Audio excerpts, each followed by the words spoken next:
This video is going to serve as a welcome video for the Math 155 class. I'm just going to go over the syllabus with you, go over the schedule with you, go into the class and let you have a look around. Be aware that this video is being made during the fall of 2020 and will be used in later semesters. So some of the numbers, like for example, the course ID will change. You'll have a different schedule to go by. But again, the layout of the course, the location of graded items and things like that will be the same. So what I want to do now is jump into the syllabus. So I'm going to share my screen with you. And the syllabus is here. All right, again, this video is being made in the fall of 2020. So if you are in this class in a later semester, the course of study or the syllabus will reflect that with a different semester. But again, the key points will be the same. This is Math 155, Section 40, Statistical Reasoning. And I'm making this video in the fall of 2020. My name is Will Gallagher. I'm your instructor for this course. My office phone number is here. My email is here. My office is in LRC 216, and the class is being taught online in my math lab. This class is not in Blackboard. It's not in Canvas or anything like that. I do not make use of Blackboard. I do not make use of Canvas. Everything will be done in my math lab. Course description. This course is basically an elementary stats course, so it's going to present elementary statistical methods and concepts, including things like visual data representation, descriptive stats, probability, hypothesis testing, correlation, linear regression. The prereq for the course is you have to have placed into a college level math course or completed any three of the modules 1 through 5.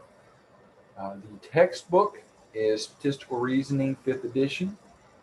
The book, you can buy it, but as I will show you shortly, the book is also on the website. So if you do not want to buy the hard copy of the book, you do not have to. And all you really have to have is access to the website. And I'll show you where everything is once we get there. You will need a TI-84 Plus. This says silver. Silver is great, but any TI-84 Plus will work. They are available in the testing center when we are open. Under normal circumstances, they are there. Otherwise, you'll have to have your own. And frankly, I wouldn't be without it. You will not be able to do much work on your own at home if you do not have one. Attendance. Since the class is online, I do not have anything that is required in a face-to-face setting, but to be in the class, to stay in the class, to not be dropped, you have to be logging on regularly and completing assignments on time on a regular basis. If an assignment is late, there will be a late penalty. The website will automatically assign late penalties to work that is completed late after the appropriate deadlines. There is again a schedule that I will email out to you. It is also posted in my math lab, and when you go into the home page there of my math lab, it will also tell you what assignments are coming up and when they are due. Right? Tests are open book and they're given at the end of each chapter. For late homework, there's a 10% penalty. For late quizzes and tests, there's a 20% penalty. And again, the website will automatically assign those penalties if you turn something in late. If you, on say a homework assignment, if you complete part of it on time and part of it late, you'll be given full credit for the part you did on time. You'll be given a late penalty for stuff that was completed late. Tests have to be completed. Tests need to be completed in one sitting. If you start taking a test and then you shut down and walk away from it, you'll probably have trouble when you come back to it. Plus, they have a time limit on them. Some of the stuff has time limits. You'll be able to see what does and what doesn't have a time limit. Once we get into the website, I'll show you around. And let's see, cheating will not be tolerated. Again, since stuff is open book, you basically, as far as cheating is concerned, you're basically just expected to do everything on your own. All right, I'm not going to read every bit of this to you. You can read most of it for yourself and figure out what it's telling you. As far as the grade is concerned, quizzes are 25%, homework's 25%, and the tests, which includes a hypothesis testing assignment, is 50%. This class does not have the traditional final exams. Your hypothesis test basically counts for a final type project as opposed to a final exam. Grading scale is given. It's the standard 10-point scale. You can do work late, but late penalties, will apply. And once the final exam date has passed, it's too late to complete any work. Everything that you have not completed, anything that's left undone as of the end of the final exam day, becomes a 0. Mentoring is available through the MARC. In the current situation where we're not doing things on campus much because of COVID, what you would need to do if you want mentoring, tutoring, and that type of thing is log into the SIS and click on the BrainFuse link and follow the instructions you find there. To get into this course, to register for this course, you will need your VHCC email address, you'll need the course ID, and you'll need the access code. All right, that code used to come in the book is a physical piece of paper with a code on it. Codes are now on the receipts given at the bookstore. So the code you need should be on the receipt at the bookstore. Whether you bought actual physical paper text or not, your access code should be on your receipt. If you have already used Pearson in the past, you can go in and log in using your username and password from past classes. You'll want to enroll in my course using the course ID, which is the Gallagher 57065. Be aware that that code is only good. That course ID is only good for fall 2020. In later semesters, the correct ID will be not just on the syllabus, but on a separate document that I send you. So make sure you're using the current code for your current semester. You enter the codes from your receipt in the bookstore. You should select Math 155 Statistical Reasoning, and you can click in there and go to work. If you've never worked on a Pearson account before, you're going to register as a new student. I'm going to go through some of those steps here shortly. As far as the rest of the syllabus is concerned, I'm going to let you read the rest of it for yourself. I'm going to move on from here to the schedule. Again, if you are taking this class during the fall of 2020, this is your schedule. If it's not the fall of 2020, if it's a later semester, then you need to go by the schedule that I email you and the schedule that's posted in my math lab, but it will look basically roughly like this. Each chapter will have a date, and all homework, quizzes, tests, and anything and everything associated with that chapter needs to be completed by that date. And you will also have a date for your hypothesis testing assignment. Notice that it says here at the bottom, due on or before the indicated date. In this class, you can work ahead. You can work as fast as you want. I've had people in my online classes finish in half the time that was allotted, and that's great if you can do that. Again, you can get as ahead of schedule as you want. You just cannot get behind schedule, or you will be penalized. All right. So again, this is an example of what a schedule may look like. If it's the fall of 2020, this is your schedule. If it's later, this is your schedule. Your exact schedule will be emailed out. All right. Also, you will be sent registration instructions. Again, if it's the fall of 2020, this is your set of registration instructions. If it is a later date, these will look identical to your registration instructions, except there will be a different course ID. Again, please make sure you use the course ID for your course. It gives you an address here that you can go to. I prefer just to go to www.mymathlab.com, and that's the access point that I always use. Again, notice that you can pay for the course using the code from the bookstore. It's on the receipt. You can pay with PayPal, and there's also temporary access available. If you just haven't had a chance to run down there and pay, then you can use this account for, I believe it's roughly 2 weeks before you're required to pay.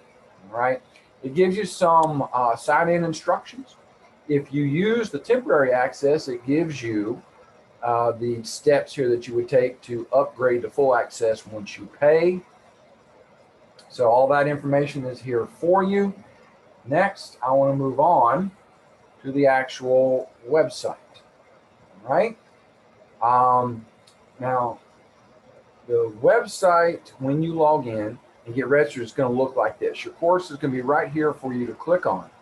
All right. Now, before, though, we do that, let's just walk through the registration steps as best as we're able. Let me just show you the steps you would take to get to that point. Up here, you would type in the web address. And again, I typed in www.mymathlab.com, and it brought me to this point. All right. Then, if you have never used Pearson before, you're going to then register as a student. So you click on that link, and you click OK.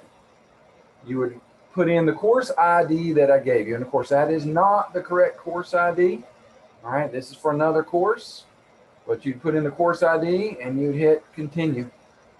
And you would create your account, putting in your Virginia Highlands email address, a username, password, first name, last name, as it appears on my roster.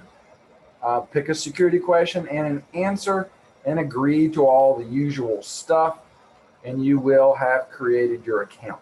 All right. Once the account is created, you will log in, and you should be able to see your course here. If you are in a business math, here it is. If you are in statistical reasoning, here it is. If you're in stats, here it is.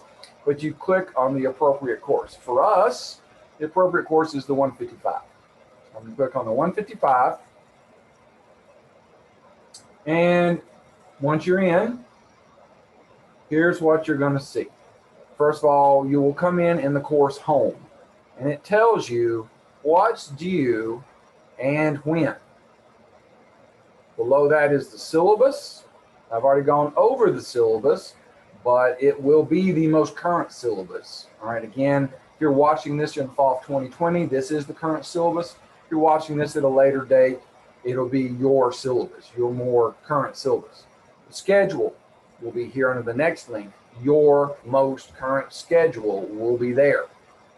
The assignments are all in one place, and they are in the order that you're required to do them. So you need to do the chapter 0 homework first. Then that will unlock the 1-1. Doing that unlocks the 1-2. Doing that unlocks the 1-3. It will force you to do these in order. Notice that there are things you can do many times, as many times as you want, like the chapter 1 review quiz, and things that you can only do once, like the post-test. All right, so do not launch the post-test until you're ready to take the whole test. All right, your grade book is here. The statistical software you're allowed to use is here under StatCrunch. Personally, to be honest with you, I don't use it. I use the TI-84 and nothing but the TI-84. That's just my personal preference. There's an e-text here. Chapter contents are here. You can go in and look at the chapter or the chapters one section at a time, and it will show you the text. You can see your study plan. This is not the route I usually follow. What I like to use is the multimedia library.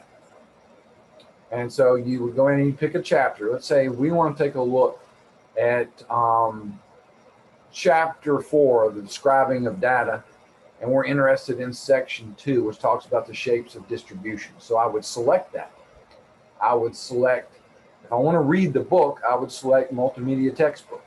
If I want to watch a video, I would select video. When you click on it, all right, there it would show you if there were videos available for 4.2, it would show them to you. All right. As far as the book is concerned, once you click on that, you click on the shapes, the link to the 4.2 shapes of distributions, and you bring it up. At that point, you can read the textbook material just by clicking from one page to the next. Notice the menu button at the top. With this menu button, you can jump around to different sections in different chapters very quickly, very easily, all right? And there's also a link down here that says answers, and it gives you the answers to the odd problems if you just follow that link.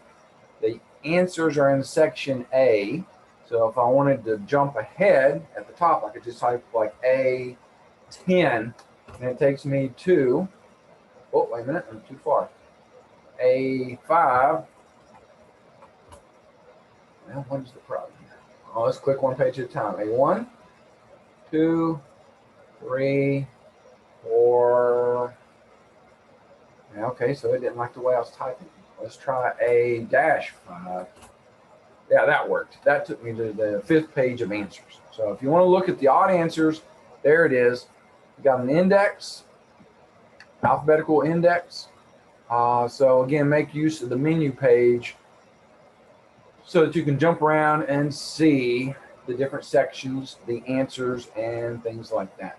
All right. So there's multimedia options, video options, animation options. You can select all and see everything that they've got. And for this one, apparently they just have the textbook material and a PowerPoint. So there's a PowerPoint there you can look at if you choose to do so. All right, so this is what the site looks like. And again, when you log in, make sure you choose the 155. And everything you need is going to be down in this column on the left-hand side. All right. So again, welcome to the course. Hope you do well. And let me know if you have any questions.